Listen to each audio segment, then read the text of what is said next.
We're going to go to the Supreme Court now, where the most contentious and potentially sweeping rulings of the year could be announced this morning. Voting rights, gay marriage, affirmative action, all hang in the balance.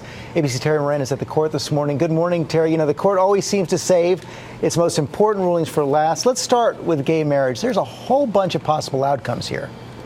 That's right, George. That's the big one. Is there a right in the Constitution to same-sex marriage, to gay marriage? All Americans are guaranteed the equal protection of the laws. Does that include the marriage laws? At issue, California's Prop 8, which banned gay marriage.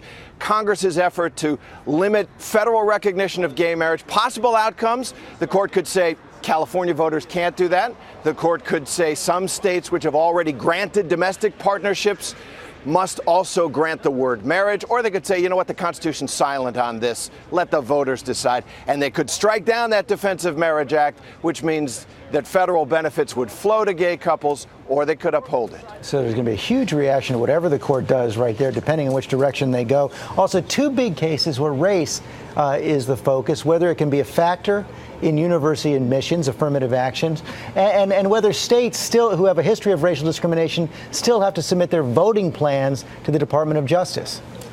That's right. These are two legacy issues, if you will, from the heroic era of the civil rights revolution.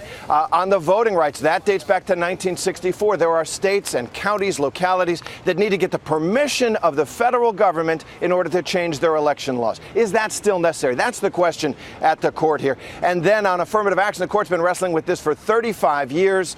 Should students of minority backgrounds get a plus in admissions to universities? The court's been slicing this onion thinner and thinner, saying no quotas, no numerical goals, and maybe they'll try one more slice, or they could say, we're done with this. We'll see. Either way, it is going to be an historic week at the Supreme Court. Okay, Terry Moran, thanks very much.